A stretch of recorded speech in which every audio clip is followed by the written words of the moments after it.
Tu es éreinté de ta journée avec les gosses et tu comprends pas d'où vient le problème. Ou alors t'as regardé Super Nanny, tu te dis mais c'est pas possible, comment une famille peut en arriver à ce point-là. Ou alors tu vois des gosses tout le temps autour de toi et t'aimerais bien comprendre ce qui se passe dans leur tête avec leurs parents. Cette vidéo est faite pour toi.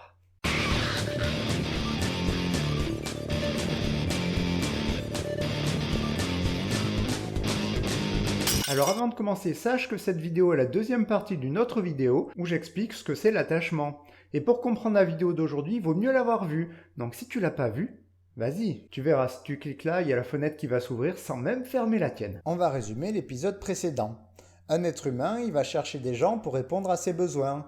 Et les deux, ils vont être contents et s'attacher l'un à l'autre. Et aussi, tu as un deuxième système qui fait que tu vas te détacher de la personne qui prend soin de toi pour aller explorer le monde et te sociabiliser. Et la façon dont tout ça est géré dans ton enfance, ça va vachement jouer sur ta personnalité. Tous les parents, ils voudraient que toutes les flèches circulent bien, sauf qu'en réalité, il y a plein de facteurs qui vont venir flinguer cette parfaite petite relation sécurisante entre toi et tes gosses. Et on va voir pour chaque flèche, une par une, ce qui peut venir tout faire foirer. Avant tout, une petite aparté. Dans cette vidéo, je vais te donner des exemples horribles où tu vas te dire mais je suis en train de flinguer mon gosse. Alors je préfère prévenir. Je donne des exemples qui partent en vrille, mais dans la réalité, pour que ton gosse y construise sa personnalité autour d'une de tes actions à 2 balles, il faut qu'elle soit répétée un paquet de fois. Faut aussi savoir que ton gosse il va s'attacher à plein de gens qui peuvent lui fournir d'autres modèles et qu'en plus on a quand même des parties du cerveau qui vont donner du recul sur notre personnalité et qui vont limiter fortement les conséquences d'une éducation inadaptée.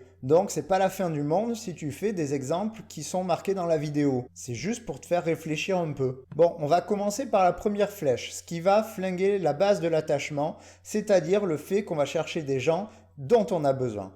Et un des premiers facteurs essentiels, c'est la communication. Je suis sûr que t'as pas pensé directement à ça, mais prends un gamin de 2 ans.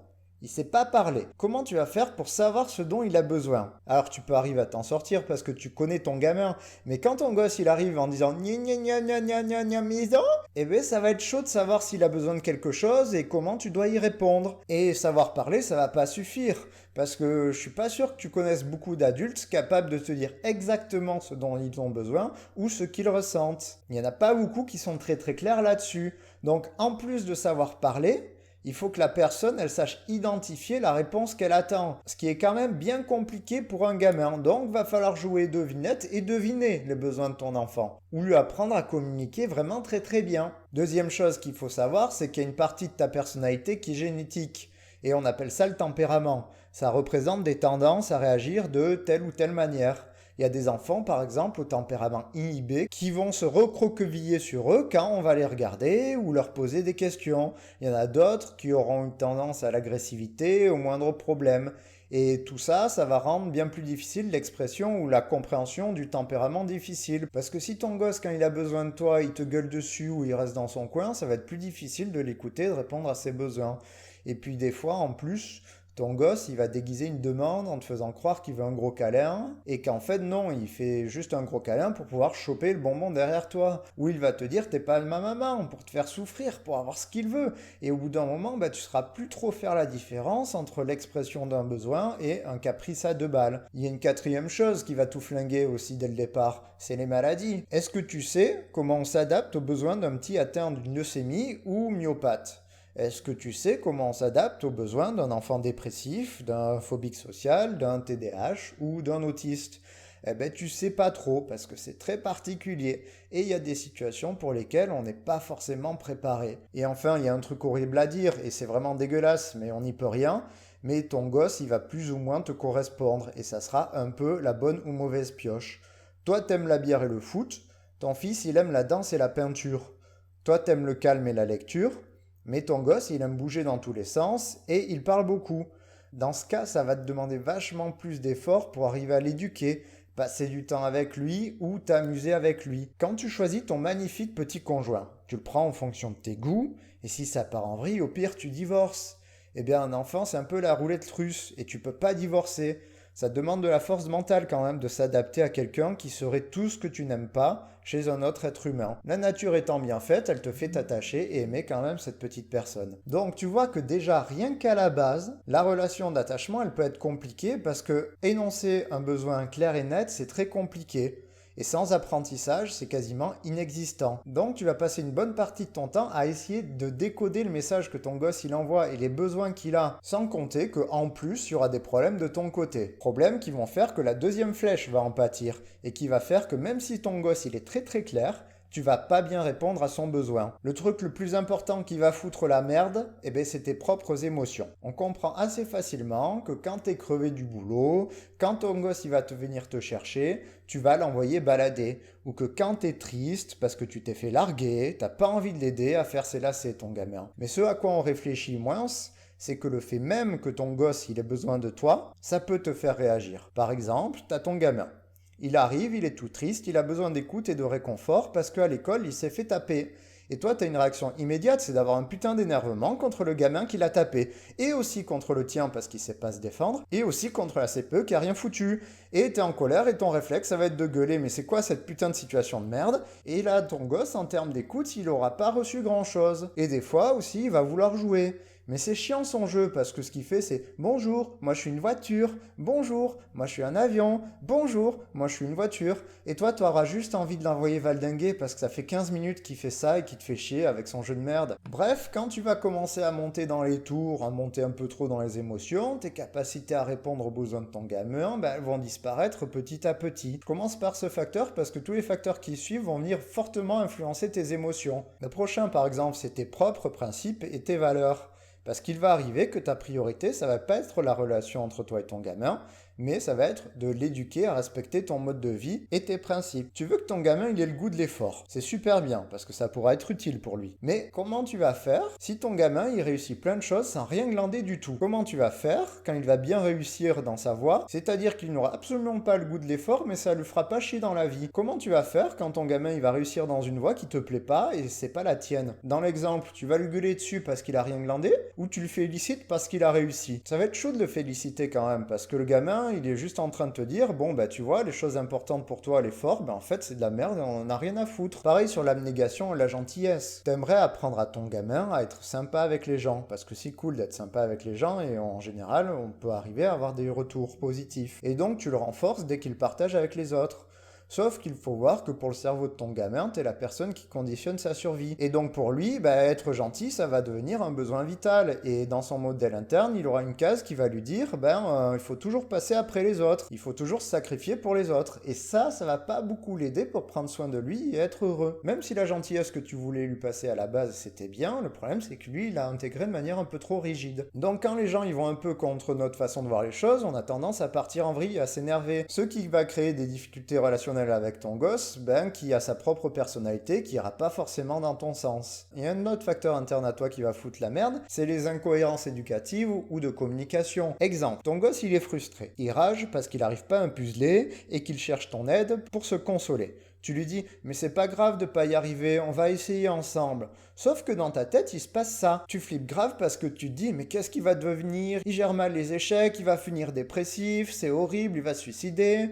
Et là, comme la plupart des parents, tu vas te dire, c'est bien.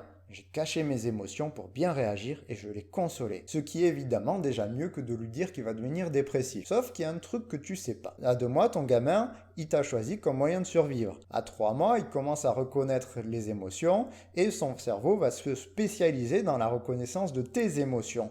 Parce que pour lui, c'est une question de survie, d'adaptation à toi et d'adaptation au monde. Donc ton gosse, c'est un peu une machine à détecter tes émotions. Ce qui va bien lui servir pour les stratégies à la con dont on a parlé précédemment, mais aussi pour savoir comment il doit se comporter et comment il doit voir le monde. Donc dans la situation là, le gosse, comment il peut se sentir en sécurité quand tu lui dis c'est pas grave, mais que sur ton visage, lui, il voit très bien qu'il y a un problème. Il va pas comprendre l'incohérence entre les deux messages, et donc en termes de base sécurisante, ça va pas bien marcher. Un autre facteur fouteur de merde, c'est quelque chose que plein de parents attentionnés et ou flippés ont. L'anticipation des besoins du gamin. Faut pas oublier que l'attachement, c'est pas juste de prendre soin de quelqu'un.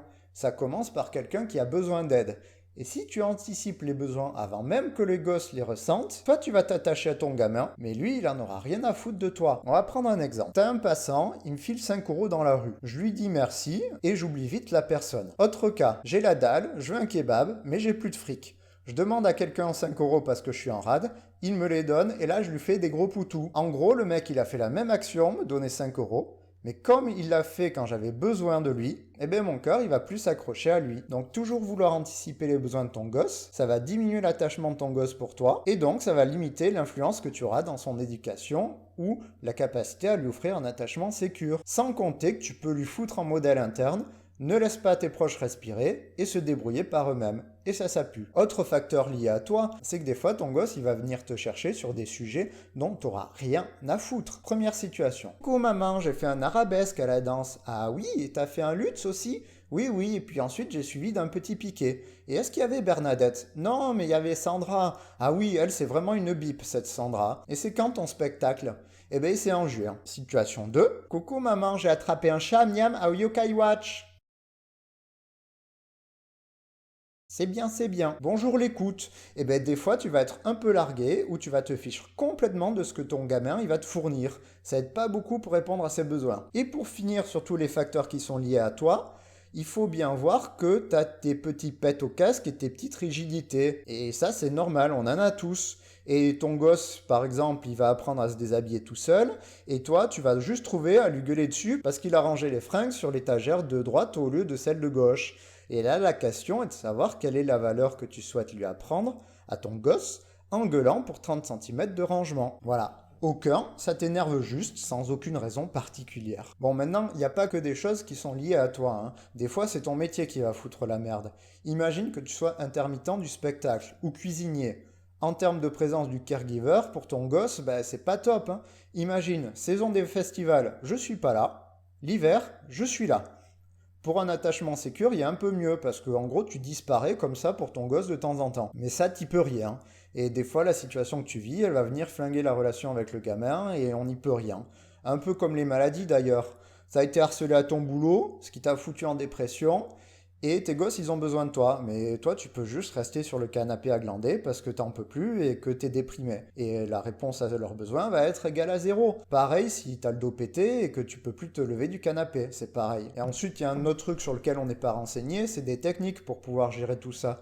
Il y a plusieurs moyens de répondre aux besoins des gamins ou de l'éduquer. Et plus tu en connais, plus tu peux tester de nouvelles méthodes et t'adapter. D'ailleurs, vous remarquerez que c'est qu'un des facteurs. On peut donc facilement rigoler devant les manuels d'éducation parfaite qui vous parlent juste des techniques rigides, alors que l'on voit que déjà, c'est à peine un des facteurs qui vont faire que la construction de ton enfant peut être flinguée. Ce qu'il faut voir dans l'ensemble, c'est que t'as beau être un adulte responsable, t'as une façon de voir les choses qui présente forcément des lois un peu rigides qui vont t'empêcher de t'adapter à ton gamin. Et en particulier quand il va commencer à envoyer péter tes propres principes, ce qui te touche beaucoup. On va passer quand même un peu de temps sur la troisième flèche, hein, parce qu'il y en a plein qui l'oublient. Mais c'est bien mignon la relation d'attachement, mais il faut aussi un retour sur investissement des deux côtés pour que cela fonctionne. Imagine, ton gosse a besoin de quelque chose. Tu lui donnes et ça s'arrête là. Même pas un petit merci, un sourire ou de la gratitude. De ton côté, tu vas dire c'est quoi ce petit coin ingrat? Et de l'autre côté, tu lui laisses comme modèle à ton gamin, les gens sont là pour me servir. Ce qui va être bien compliqué pour ses futures petites amies. Lui, il va se foutre de la bonne porqueté de plus en plus, et toi, ton énervement va détruire ta capacité à répondre à ses besoins, ce qui va t'empêcher d'être une petite base sécurisante pour ton gamin. Après, il n'y a pas forcément besoin d'énervement ou d'ingratitude de l'un des côtés. Dans ton éducation, par exemple, tu peux avoir appris qu'il faut se sacrifier pour ta famille. Donc tu prends soin des gens sans rien demander en retour. Du coup, la situation te convient. Le problème, c'est que le cerveau de tes gosses, ils vont retenir ce schéma de façon rigide, qui va pas forcément les aider dans toute la vie, parce qu'ils vont peut-être pas tomber sur une famille aussi cool que la tienne. Et enfin, on va passer à la flèche qui représente le système d'autonomisation de ton gosse, qui va apprendre à se détacher de toi. Et on va diviser les problèmes en deux. Soit tu vas flinguer son système d'autonomie en le restreignant trop, soit tu vas l'envoyer au casse-pipe en ne contrôlant pas son désir de faire ce qu'il veut. Et là, on vient de poser un peu l'une des problématiques principales de plein de parents, c'est quand est-ce que je dois lâcher la main de mon enfant, quand est-ce que je le laisse seul se débrouiller, quand est-ce que je le laisse tout seul aller à une fête d'anniversaire, quand est-ce que je le laisse tout seul aller à une fête de village. C'est quand même chaud du slip à juger à chaque instant. Bon, pour le côté je restreins mon enfant, on va y revenir encore, mais l'un des trucs qui va flinguer beaucoup, c'est les émotions. On va prendre un cas classique. Ton gosse monte sur un petit muret. Et là, il y a ton cerveau de parent qui va s'activer et ton instinct parental qui va tout de suite savoir ce qui va arriver. Ton instinct, il prédit tout. Il sait ce qui va se passer. Ton gosse, il va trébucher, faire 3 sauts périlleux, se fracasser le crâne, rouler en boule, se faire transpercer un œil, sautiller de douleur et se faire écrasé par un cycliste bourré. Tu sais que ça va arriver. C'est ton instinct de parent, tu peux pas tester. Tu le sais, c'est tout. Et du coup, tu vas dire à ton gosse, attention, attention. Tu vas lui dire ça tout le temps, ou au pire, tu vas carrément l'empêcher de monter sur le muret. Ce qui va diminuer sa capacité d'autonomie, et en plus, lui laisser le message que le monde est dangereux. Super. T'as l'énervement aussi qui va flinguer. Ton gosse, il fait un lacet tout seul, mais t'en as ras le cul parce que ça prend trop de temps, et tu te fais chier. Et alors, tu lui gueules dessus, mais putain, tu vas le faire ton lacet de merde, et t'es tellement énervé qu'en plus, tu vas le faire à sa place. Super l'autonomie du gamin. D'une part, il se fait gueuler dessus parce qu'il essaie quelque chose, et en plus, on lui laisse même pas essayer. On peut en rajouter aussi une couche avec l'anticipation. Comment ton gosse, il va apprendre à se démerder tout seul si tu fais tout à sa place. Il va intégrer quoi comme modèle? Qui peut rien faire par lui-même, ce qui, en termes d'estime de soi, est pas top modèle. C'est là aussi sur cette flèche qu'on va beaucoup voir le fossé entre les générations. Parce que ce qui était normal à ton époque est pas forcément normal maintenant. Et tu peux sans t'en rendre compte isoler ton gosse d'activités que tous ses copains ont. Le truc classique c'est « mais tous mes copains ils ont le droit ». Va en falloir des heures de discussion pour gérer ce « mais tous mes copains ils ont le droit ». Et pour finir là-dessus, il y a chacun qui a sa propre attitude face à l'autonomisation de son gamin. Imagine que tu aies des exigences élevées et que tu supportes pas que ton enfant, il arrive pas du premier coup. C'est con parce que pour apprendre, on a quand même besoin de faire une centaine d'erreurs. Manquerait plus qu'en plus, après lui avoir dit que c'était pas bien ce qu'il faisait, tu fasses à sa place. Il y a rien de mieux pour lui imprimer dans son cerveau qu'il est une merde. Ou alors au contraire, tu penses qu'il faut le laisser tout faire s'encadrer parce qu'il va se développer mieux comme ça. Il y a rien de mieux pour qu'il n'arrive pas à comprendre les règles de plein de milieux sociaux ou en faire quelqu'un qui pense qu'il a le droit d'être un gros con quand il veut. Ce qui fait la transition parfaite pour dire que laisser ton gamin s'autonomiser tout seul, ça va pas forcément marcher correctement et qu'il y a encore des merdes sur cette flèche. L'un des trucs les plus importants à retenir est lié à l'opposition. Il y a plein de choses qui font que ton gamin, il s'oppose. Mais l'une importante est sa volonté d'autonomie.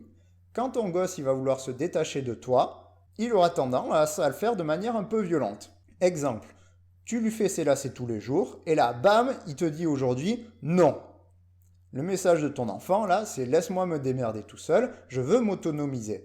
Et c'est hyper important de gérer ça parce que ça peut partir en vrille facilement. Bah oui, parce que déjà ça peut t'énerver qu'il n'ait pas besoin de toi et du coup tu vas passer à côté d'une occasion pour ton gamin de se détacher de toi. Ou alors tu veux absolument l'idée parce que tu es très gentil mais tu vas niquer son autonomie. Ou tu penses que c'est toi qui dois décider alors qu'il va fermer sa gueule et que c'est toi qui décides quand il devra faire ses lacets ou pas. Et dans ces cas, face à une réponse aussi magnifique face à l'autonomie, tu as deux solutions de ton gamin.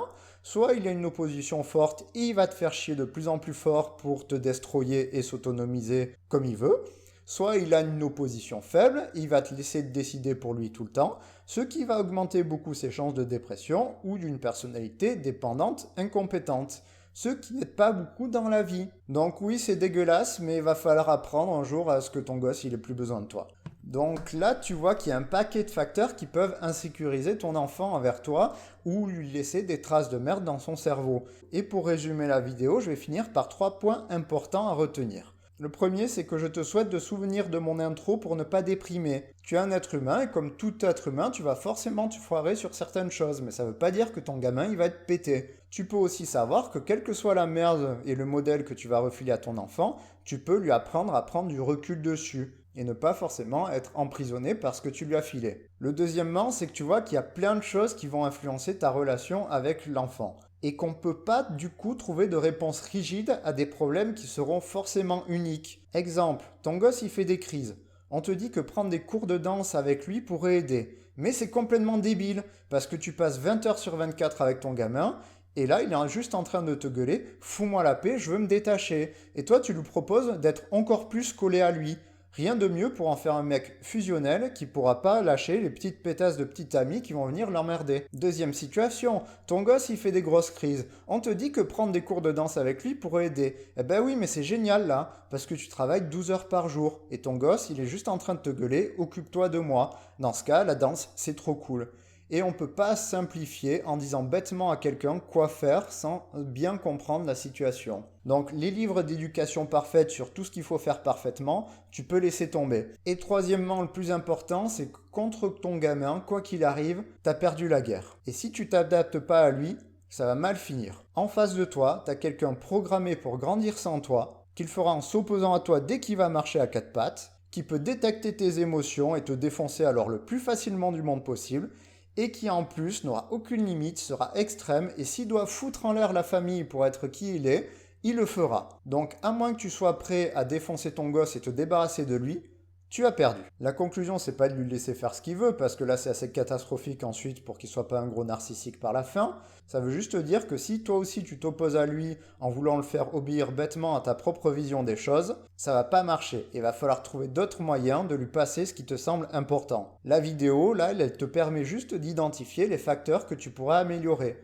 ou voir ce qui peut bloquer. Et surtout, elle va te permettre de tout te retaper Évangélion et de voir qu'en fait, l'histoire, elle est hyper simple à comprendre. Et ce qui va te servir aussi, c'est que maintenant, si tu regardes Super Nanny, tu verras, tu trouveras forcément un de ces facteurs qui déconne. Maintenant, il arrive que le caregiver qui est censé être là pour la survie du gamin soit la personne qui est une menace pour le gamin. Du coup, là, tu comprends que ça parte en vrille, que la relation d'attachement commence à se flinguer et que des problèmes surviennent. Et pour voir la liste des problèmes qui vont arriver, va falloir attendre la 3e vidéo sur l'attachement. En attendant, tu peux toujours te renseigner sur les maladies mentales en suivant le lien ici, ou t'abonner si tu veux être prévenu des nouvelles vidéos.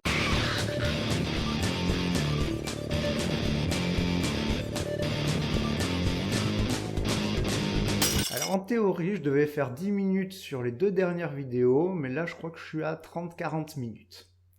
Je crois que je gère pas encore très bien mon temps.